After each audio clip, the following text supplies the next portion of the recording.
Pilihan adalah keterbatasan. Kita dapat memohon kepada Tuhan, yang mengetahui rencana pribadi kita, untuk menyembuhkan semua pikiran dan ingatan yang menahan kita saat ini. Morernah Simeona. Pada bulan Oktober tahun 2006, Dr. Helen datang ke Austin untuk menghabiskan beberapa hari bersama saya. Ketika saya pergi menjemputnya di bandara, kami segera mulai berbicara tentang kehidupan, Tuhan, program, pemurnian dan banyak lagi. Dia bertanya apa yang saya lakukan saat itu. Saya mengatakan kepadanya betapa antusiasnya saya. Ada film di mana seorang karakter berkata, beberapa orang terjaga dan hidup dalam keajaiban. Saya hampir saja berada di kondisi itu, kata saya. Ada keajaiban dan keajaiban dalam hidup ini yang membuatku merasa pusing. Ceritakan lebih banyak, dia mendesakku. Saya bercerita tentang mobil baru saya, yang saya sukai. Ini adalah mobil sport mewah, Panos Esperante GTLM 2005. Mereka adalah mobil yang dibuat oleh keluarga Panos. Mereka semua dirakit dengan tangan, ditandatangani oleh orang-orang yang membuatnya, dan dengan nama yang tepat, milik saya disebut Francine. Saya tahu bahwa Dr. Helen akan menghargai cinta yang dia berikan ke dalam mobil dan fakta bahwa dia diperlakukan seperti manusia. Baginya, semuanya hidup. Saya juga mengatakan kepadanya bahwa salah satu efek dari partisipasi saya dalam The Secret adalah saya diundang ke Larry King Live. Dia ingin tahu seperti apa Larry King. Saya mengatakan kepadanya, Larry King sangat ramah dan bersahabat. Aku menyukainya. Saya terus bercerita tentang kesuksesan buku-buku saya, seperti Attractor Factor dan Life's Missing Instruction Manual. Setelah beberapa menit dia menyadari bahwa saya benar-benar dipenuhi dengan energi. Menurutmu apa yang berubah dalam dirimu sejak pertama kali berlatih Ho'oponopono? Saya memikirkannya sejenak dan berkata, saya telah berhenti mengendalikan segalanya. Saya melepaskannya. Yang saya lakukan hanyalah membersihkan, menghilangkan dan menjaga niat untuk menjadi nol.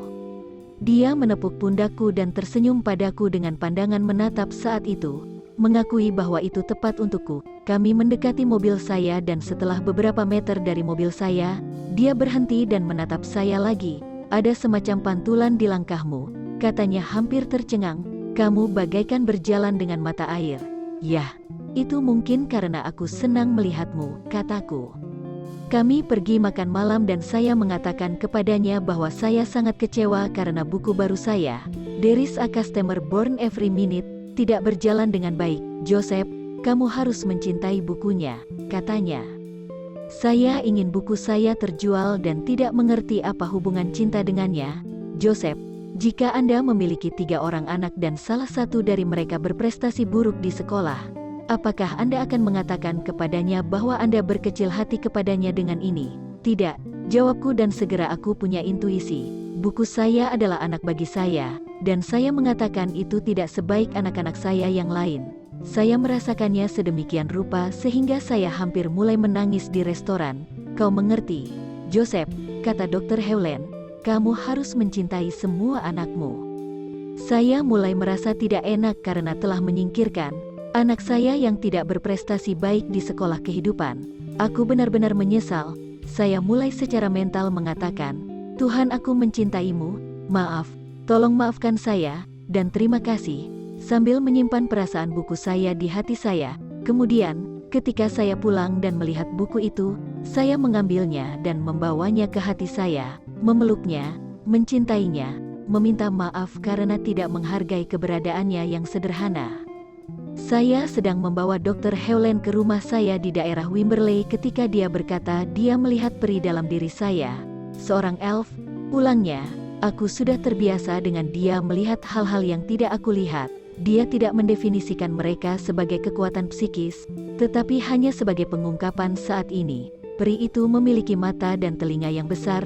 Dia ingin tetap di dalam dan tidak ingin pergi ke tempat umum. Ini adalah bagian dari diri saya yang ingin tinggal di rumah, bekerja di depan komputer dan tidak berinteraksi dengan orang lain. Namun, ada bagian lain dari dirimu yang menyukai sorotan. 2/3 dari saya ingin pergi ke Larry King, Oprah dan mendapatkan perhatian. Aku mengakuinya, tetapi bagian lain ingin menyendiri. Peri Anda akan membuat Anda masuk akal, Dr. Helen menjelaskan. Orang yang hanya ingin menjadi bintang akan menjadi gila. Orang yang hanya ingin tinggal di gua akan terlalu sederhana. kamu seimbang. Kemudian pada hari itu, saya memberitahu Nerissa tercinta saya tentang peri. Siapa nama bagian dari dirimu yang suka berada di atas panggung? Dia bertanya. Saya tidak tahu. Dia memikirkannya sejenak dan berkata, saya pikir itu disebut si peri elf. Ya, elf, itu cocok untuknya. Aku tertawa dan harus setuju dengannya.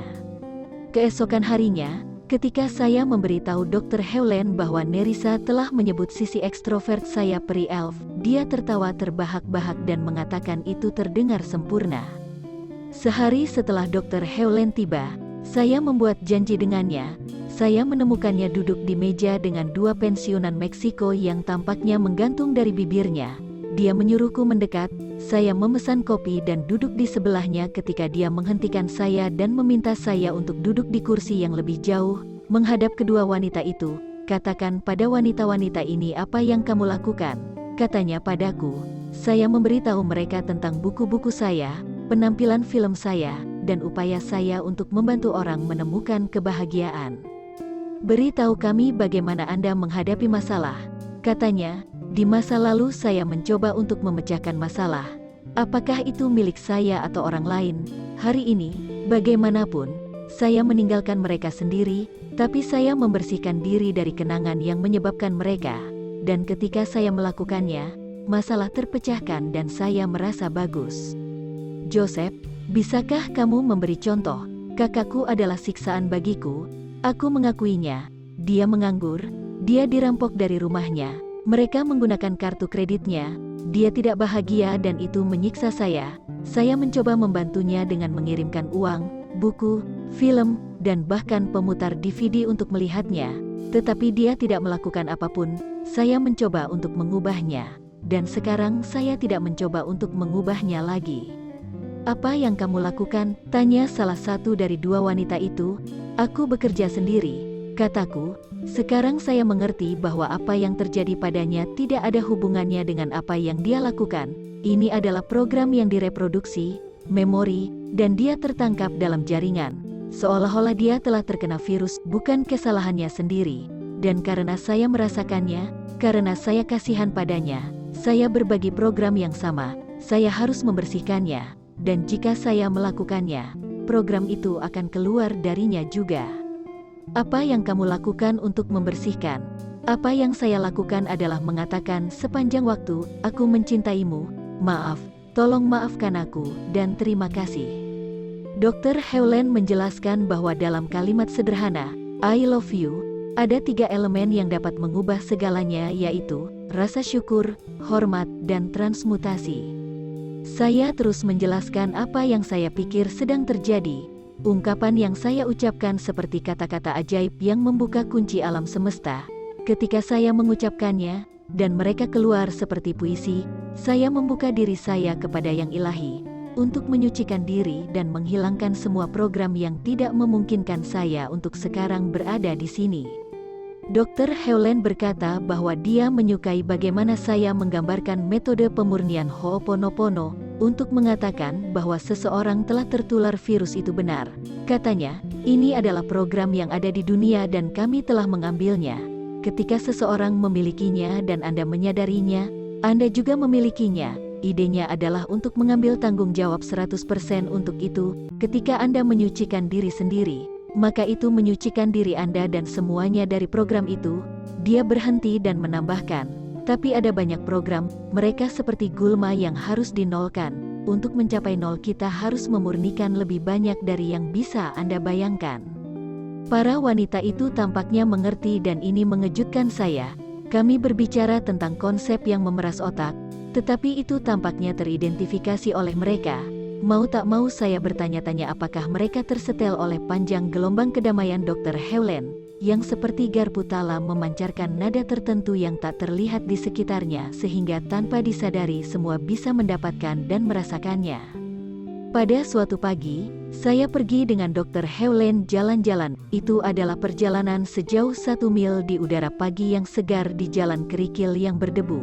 Ada rusa di sekitar kami. Pada satu titik kami bertemu dengan sekawanan anjing yang menggonggong pada kami. Tetapi kami terus berjalan dan berbicara. Tiba-tiba Dr. Hewland melambaikan tangannya ke arah mereka. seolah ingin memberkati mereka, dan berkata, "Kami mencintaimu." Anjing-anjing itu berhenti menggonggong. "Kita semua ingin dicintai," katanya, "kamu, aku, bahkan anjing-anjing itu." Seekor anjing kecil di belakang yang lain keluar dengan teriakan malu-malu. Saya tidak bisa berhenti berpikir apa teriakannya. Apa ia meneriakan itu benar, atau mungkin terima kasih, atau bahkan, "Aku juga mencintaimu." Percakapan kami sepanjang pagi itu selalu merangsang otak. Pada satu titik Dr. Hewland membuat saya ketakutan dengan menjelaskan bahwa satu-satunya pilihan dalam hidup adalah antara membersihkan atau tidak membersihkan. Kamu datang dari ingatan atau inspirasi, itu saja, jelasnya. Saya menjawab, saya selalu mengatakan kepada orang-orang bahwa mereka dapat memilih untuk datang dari inspirasi atau tidak. Itu adalah kehendak bebas. Tuhan mengirimkan pesan dan Anda dapat bertindak berdasarkan itu atau tidak. Jika Anda melakukannya, semuanya baik-baik saja. Jika Anda tidak melakukannya, Anda mungkin punya masalah. Pilihan Anda adalah apakah akan membersihkan atau tidak, katanya. Jika Anda dibersihkan, maka ketika inspirasi datang Anda hanya bertindak, Anda tidak memikirkannya lagi. Jika Anda memikirkannya, maka Anda sedang menghadapi inspirasi dengan sesuatu yang lain. Dan sesuatu yang lain ini adalah memori, maka Anda akan memiliki pilihan Anda. Jika Anda hanya memiliki inspirasi, maka Anda akan bertindak berdasarkan itu tanpa memikirkannya. Ya, wawasan ini benar-benar mengejutkan saya. Saya merasa tidak enak telah menulis dan berbicara tentang pilihan sebagai kehendak bebas. Sementara saat ini saya belajar bahwa kehendak bebas berarti masih terjebak dalam ingatan. Ketika Anda berada di level 0 dan tidak ada batasan, maka Anda hanya melakukan apa yang ada untuk Anda, itu saja. Sepertinya kita berada di dalam sebuah simfoni yang hebat, Dr. Hewland menjelaskan. Masing-masing dari kita memiliki instrumen untuk dimainkan. Saya juga memilikinya, pembaca Anda juga memiliki instrumen yang lain. Tidak ada yang sama. Agar konser dapat terwujud dan menyenangkan, maka setiap orang harus memainkan perannya dan bukan orang lain. Kita akan memiliki masalah ketika kita tidak mengambil instrumen kita atau berpikir bahwa orang lain memiliki yang lebih baik. Ini adalah memori. Saya juga memikirkan berbagai tipe orang yang saya kenal yang tampaknya tidak tahu bagaimana mereka bisa sukses. Ambil contoh James Caan, aktor terkenal dari The Godfather dan serial televisi Las Vegas. Aku bertemu dengannya berkali-kali. Selebritinya adalah misteri baginya seperti halnya bagi Anda dan saya. Dia adalah aktor legendaris yang cerdas. Tapi yang dia lakukan hanyalah menjadi dirinya sendiri. Dia memainkan perannya dalam naskah alam semesta. Hal yang sama dapat dikatakan tentang saya. Beberapa orang yang bertemu dengan saya bertindak seperti saya semacam guru bagi mereka. Jika mereka pernah melihat saya di film The Secret atau membaca salah satu buku saya, terutama Attractor Factor, mereka mengira saya memiliki hubungan langsung dan pribadi dengan Tuhan. Sebenarnya saya hanya memainkan instrumen saya dalam konser kehidupan. Ketika Anda memainkan peran Anda, dan saya memainkan peran saya, dunia bekerja. Ketika Anda mencoba menjadi saya atau saya mencoba menjadi Anda, maka masalah muncul. Siapa yang memutuskan semua peran ini? Saya bertanya kepada Dr. Hewland. Keilahian, katanya. Level 0, kapan mereka diciptakan? Jauh sebelum kau dan aku muncul sebagai amuba. Apakah itu berarti tidak ada kehendak bebas, bahwa kita terjebak dalam peran kita? Anda memiliki kehendak bebas total, katanya. Kamu menciptakan sebanyak yang kamu hirup dan itu tanpa batas. Tetapi untuk hidup dari nol, kamu harus melepaskan semua kenangan. Saya harus mengakui bahwa saya tidak begitu mengerti. Tetapi bagian yang saya ambil adalah bahwa tugas saya adalah memainkan alat musik saya. Jika saya memainkannya, maka dalam teka-teki kehidupan saya adalah bagian yang telah menemukan tempatnya. Tetapi jika saya mencoba untuk tetap berada di area lain dari teka-teki kehidupan, maka hidup saya tidak akan berjalan dengan baik dan seluruh gambar akan gagal. Pikiran sadar Anda akan mencoba memahami segalanya, jelas Dr. Hewland, tapi pikiran sadar Anda hanya menyadari 15 bit informasi ketika ada 15 juta bit pada satu waktu. Pikiran sadar Anda tidak tahu apa yang terjadi. Itu tidak terlalu menghibur, setidaknya tidak untuk pikiran sadar saya. Seperti yang saya sebutkan sebelumnya, saya pernah mengajar seminar yang berjudul Rahasia Uang.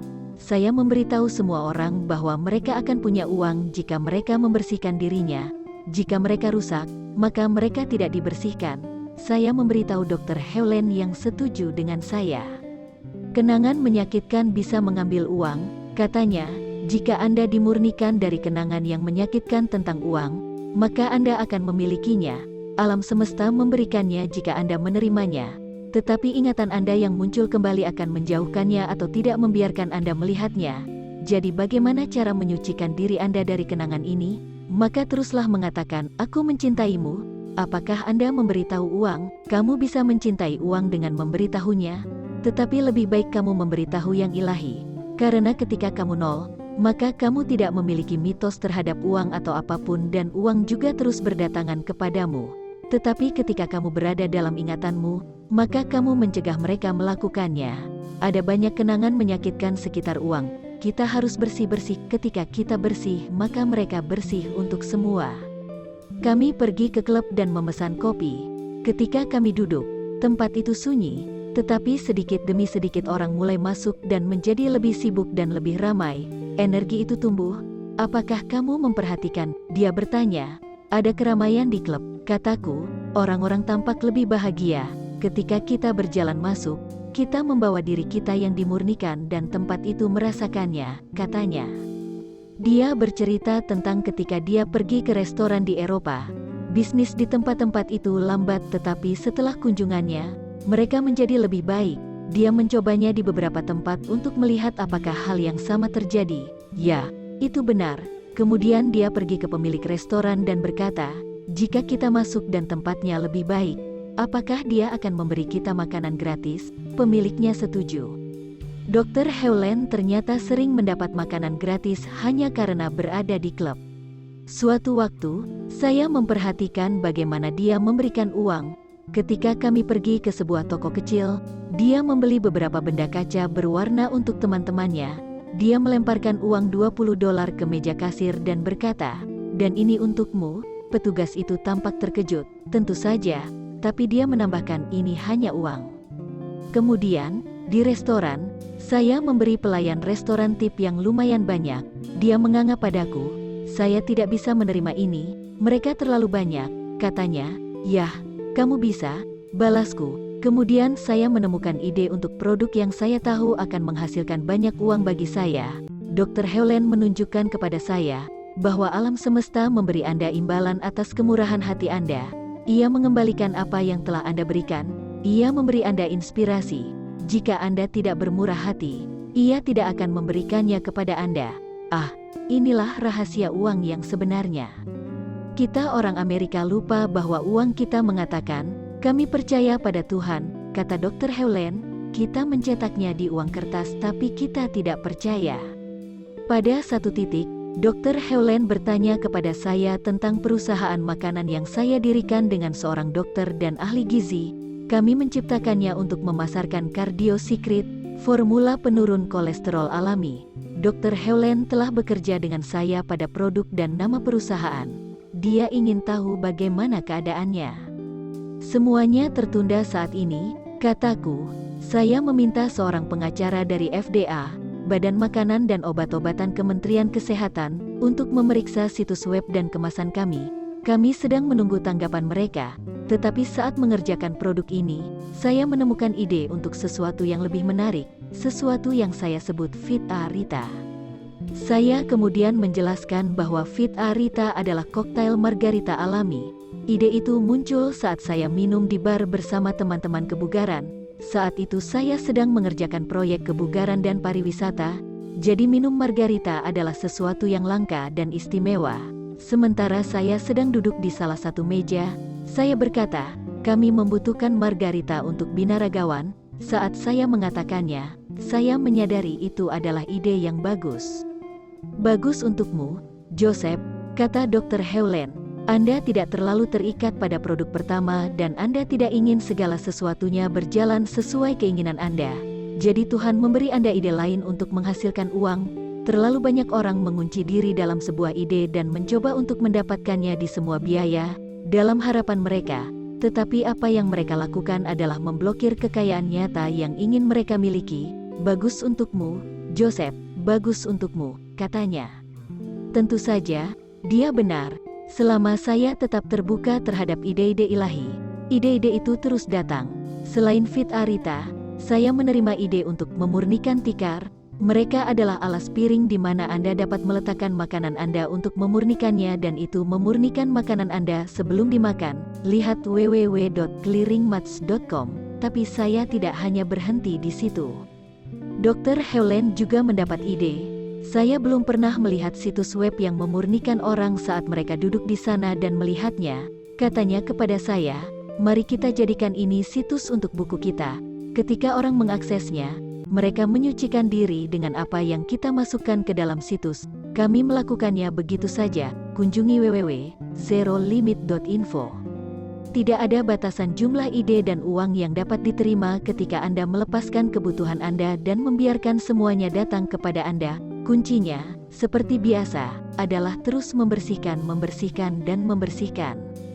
Apa yang harus dilakukan terapis ketika mereka bertemu pasien mereka? Saya bertanya. Ingin menyelidiki metode khusus untuk membantu orang sembuh. Cintai saja mereka, jawab Dr. Hewland. Bagaimana jika seseorang datang kepadamu benar-benar trauma dan tidak bisa melewati saat itu? Tanyaku, ingin menyudutkan titik kepada Dr. Hewland dan memaksanya untuk menemukan beberapa metode yang bisa aku gunakan. Yang diinginkan semua orang adalah dicintai. Katanya, bukankah itu juga yang kamu inginkan? Jika kamu mencintai orang itu, maka tidak masalah apa yang kamu katakan atau apa yang kamu lakukan. Jadi saya bisa menjadi Jungian, Freudian, Reichian atau apapun, itu tidak masalah. Dia menunjukkannya, yang penting adalah Anda mencintai orang itu karena dia adalah bagian dari Anda. Cinta Anda akan membantunya menghilangkan dan memurnikan, serta membersihkan program yang diaktifkan dalam hidupnya. Saya tidak puas dengan jawabannya, meskipun saya dapat memahami artinya. Tapi bagaimana jika seseorang benar-benar gila secara klinis? Ada seorang wanita yang dianggap skizofrenia yang datang kepada saya. Dia memulai, saya memintanya untuk menceritakan kisahnya. Anda harus mengerti bahwa apapun yang dia atau orang lain ceritakan kepada saya bukanlah tema sebenarnya. Kisah mereka adalah interpretasi sadar mereka atas peristiwa-peristiwa yang terjadi. Sedangkan apa yang sebenarnya terjadi adalah di luar jangkauan mereka. Tetapi untuk mendengarkan sejarah mereka adalah titik awal. Apa yang dia katakan, dia menceritakan kisahnya dan saya mendengarkan. Dalam pikiran saya terus berkata kepada Tuhan, aku mencintaimu, yakin bahwa apapun yang perlu disucikan akan disucikan. Pada satu titik dia memberitahu saya nama lengkapnya. Itu adalah salah satu masalahnya. Namanya nama ganda, dengan tanda hubung, seperti Vita Leoden. Tepat, saya tahu itu bagian dari masalahnya. Ketika Anda memiliki nama ganda, itu menciptakan kepribadian ganda. Dia perlu menyesuaikan nama lahirnya. Apakah Anda memintanya untuk mengubah namanya secara legal? Tidak perlu sejauh itu. Jelasnya, dengan mengatakan pada dirinya sendiri bahwa namanya adalah satu kata, dia mulai rileks dan merasa utuh kembali. Tapi apa yang menyebabkan perubahan dalam dirinya? Perubahan nama atau pengulangan kata aku mencintaimu, dan siapa yang tahu, tapi aku ingin tahu, kataku. Saya memulai kursus pelatihan keajaiban di www.miraclescoaching.com. Saya ingin memastikan instruktur saya mengatakan dan melakukan hal yang benar untuk benar-benar membantu orang. Dia melanjutkan untuk menjelaskan bahwa terapis berpikir mereka ada di sini untuk membantu atau menyelamatkan orang. Namun pada kenyataannya tugas mereka adalah menyembuhkan diri mereka sendiri dari program yang mereka lihat pada pasien mereka. Ketika ingatan itu terhapus dalam terapis, mereka juga terhapus pada pasien. Tidak masalah apa yang kamu atau instruktur kamu katakan atau lakukan selama kamu terus mencintai dengan siapa kamu bersama. Jelasnya lagi, ingat, orang yang kamu lihat adalah cerminmu. Apa yang mereka rasakan juga ada di dalam dirimu. Sucikan program bersama dan kamu berdua akan baik-baik saja. Tapi bagaimana caranya? Aku mencintaimu, katanya. Saya mulai mendengar dan memahami tema yang mendasarinya di sini. Saya telah mencoba memahami bagaimana dunia bekerja sejak saya bisa membaca komik dan buku anak-anak seperti Superman dan Flash, dan itu cukup mudah untuk dimengerti. Tetapi hari ini saya berurusan dengan sains, agama, psikologi dan filsafat, serta pengembaraan mental saya. Tepat ketika saya berpikir saya mengendalikan sesuatu, buku lain datang yang menantang pandangan dunia saya. Jika saya harus menyampaikan pesannya kepada seorang pria yang bingung dengan membaca buku saya akan mengatakan bahwa tidak ada yang kita lakukan berasal dari kehendak bebas. Semuanya didorong melalui kita. Kita pikir kita adalah bergerak secara umum dengan kehendak bebas. Kita salah, itu adalah ego kita yang berbicara. Dalam beberapa hal, kita adalah boneka dengan energi ilahi dalam diri kita yang ditarik tali dalam kehidupan. Pikirkan ini, sayalah yang menulis Attractor Factor, sebuah buku yang menjelaskan metode 5 langkah untuk memiliki, melakukan, atau menjadi apapun yang Anda inginkan. Saya dan orang lain telah menggunakan metode ini untuk menarik segala sesuatu mulai dari uang hingga mobil, dari istri hingga kesehatan, dari pekerjaan hingga apapun yang Anda inginkan. Ini hanya masalah menyatakan niat Anda dan kemudian bertindak atas apa yang terjadi pada Anda atau keluar dari dalam untuk mewujudkannya. Singkatnya, alur cerita dan dalang dan dunia adalah bonekamu. Jadi bagaimana saya membuat dua filosofi yang tampaknya bertentangan ini hidup berdampingan di kepala saya tanpa menjadi gila? Saya pikir cara kerjanya seperti ini. Pertama-tama, kita hidup di dunia yang didorong oleh kepercayaan. Apapun yang Anda yakini, maka keyakinan itu akan berhasil. Ini akan menemani Anda sepanjang hari. Ini akan menempatkan pengalaman Anda dalam bingkai sensasi yang masuk akal bagi Anda. Dan jika sesuatu muncul dalam hidup Anda yang tampaknya tidak sesuai dengan program keyakinan Anda dan cara Anda melihat dunia, maka Anda akan menemukan cara untuk merasionalisasikannya dan memaksanya untuk beradaptasi. Jika tidak, maka Anda akan mengambil Valium. Kedua, mau tak mau saya bertanya-tanya apakah kedua filosofi itu benar. Kita adalah boneka dan dalang, tapi ini hanya bekerja ketika kita keluar dari kebiasaan kita. Pikiran kitalah yang menuntun kita untuk minum terlalu banyak, makan berlebihan, terburu-buru, berbohong, mencuri, dan bahkan menghabiskan terlalu banyak waktu untuk mengkhawatirkan bagaimana dunia bekerja. Pikiran kita pergi ke arah aliran alami hal-hal seperti ini.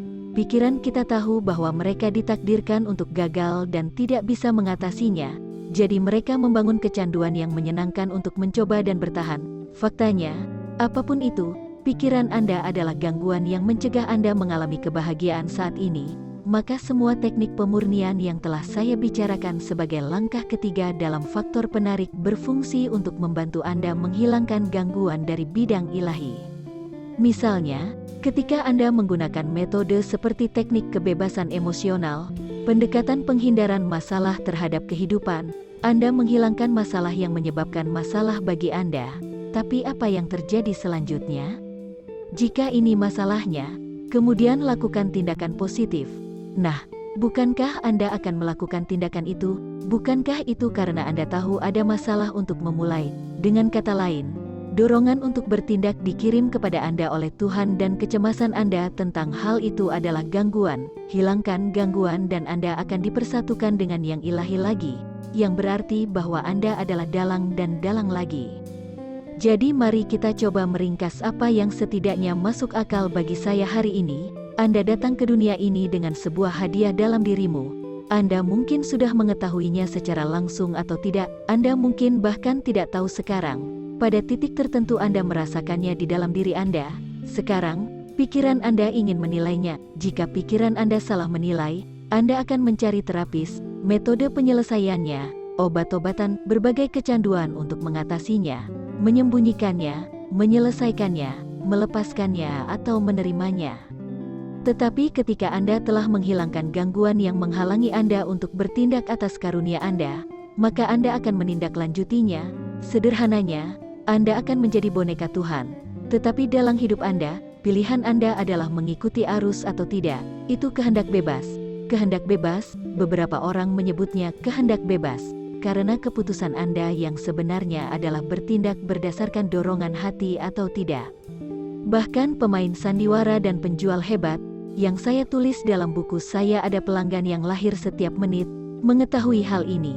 Dia bertindak, dia melakukan hal-hal besar, tapi dia selalu mematuhi perintah yang lebih tinggi. Di batu nisannya tertulis, bukan kehendakku, tapi jadilah kehendakmu. Dia bertindak berdasarkan ide-idenya tanpa gangguan dari pikirannya dan membiarkan hasilnya seperti apa adanya.